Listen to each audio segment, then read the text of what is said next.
Assalamualaikum children, how are you all? Hope you all are fine and doing very well. Children, today we are going to discuss about biodiversity.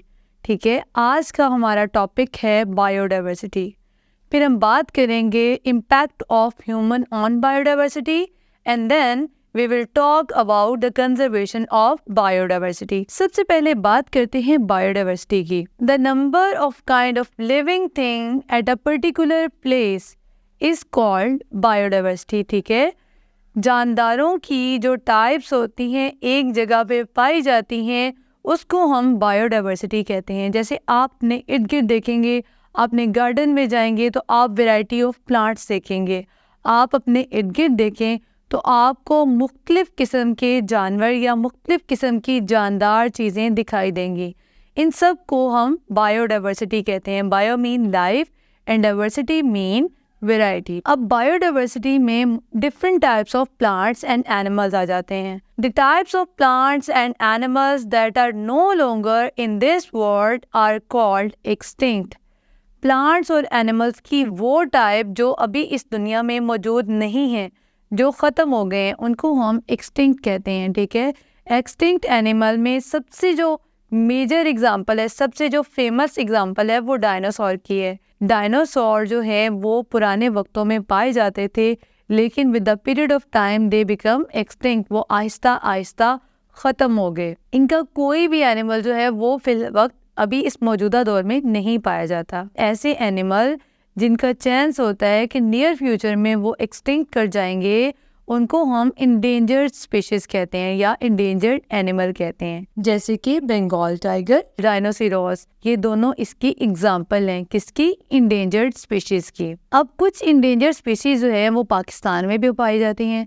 Pakistan में पाए जाने वाली endangered species में सबसे पहले आ जाता है green turtle, hawk, snow leopard और आपका नेशनल एनिमल मार्कोर. ठीक है, मार्कोर भी इंडेंजर्ड हो चुका है, जो कि हमारा नेशनल एनिमल है. ठीक है, अब बात करेंगे ह्यूमन इम्पैक्ट ऑन बायोडाइवर्सिटी. मतलब इंसानों का जो बायोडाइवर्सिटी के ऊपर इम्पैक्ट है वो क्या है, इंसान बायोडाइवर्सिटी को किस तरह से इफ़ेक्ट कर रहे हैं. डेली की जो इंक्रीज़ हो रहा है, cutting down of the forest for the purpose of cultivation और for the purpose of urbanisation. ठीक है, इन दोनों पर्पसेस के लिए क्या किया जाता है, फॉरेस्ट को कट डाउन किया जा रहा है ताकि उन एरिया पे कल्टीवेशन की जा सके, वहाँ पे काश्तकारी की जा सके या फिर शहरों को आबाद किया जा सके, जिसको हम अर्बनाइजेशन भी कहते हैं.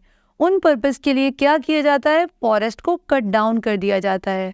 अब जो फॉरेस्ट का कट डाउन होना है, क्या आपके जहन में आ रहा है कि फॉरेस्ट के कट डाउन होने से ना सिर्फ वो दरख्त ख़त्म होता है, वो फॉरेस्ट ख़त्म होता है, बल्कि बहुत सारे एनिमल्स का जो हैबिटेट होता है वो डिस्ट्रॉय हो जाता है. फॉर एग्जांपल कुछ बर्ड जो थे उन्होंने उसके सेंटर में अपने नेस्ट बनाए हुए थे. जब आप उस दरख्त को कट डाउन कर देंगे, आप उसका हैबिटेट ख़त्म कर देंगे, तो आप सिर्फ उसका हैबिटेट ख़त्म नहीं करेंगे बल्कि आप उस बर्ड के सर्वाइवल के चांसेस को कम कर देंगे. ठीक है, इस तरह से आप बायोडाइवर्सिटी को इफ़ेक्ट करेंगे.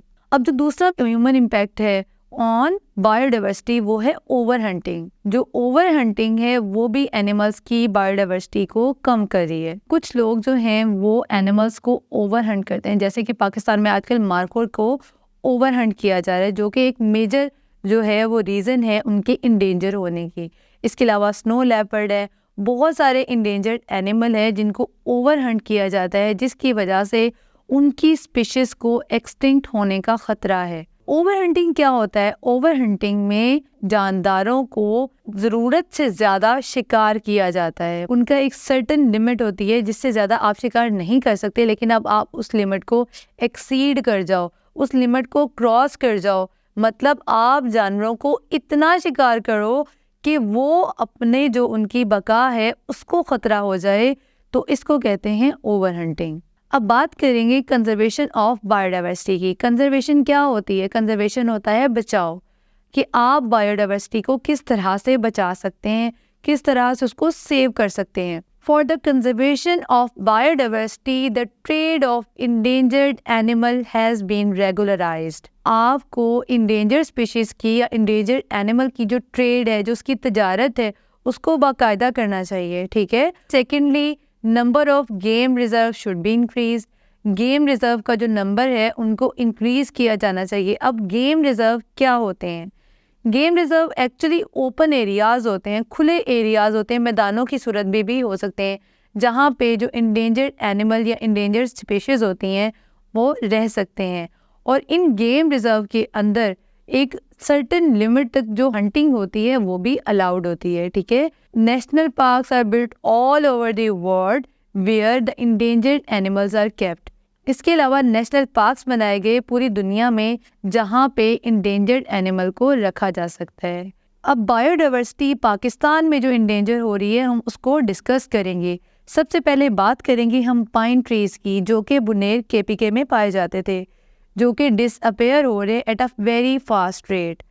The juniper in Ziarat Balochistan and the mangrove at the seashore in Sindh are disappearing at a very fast rate. And secondly, in animals, the Indus dolphin is blind.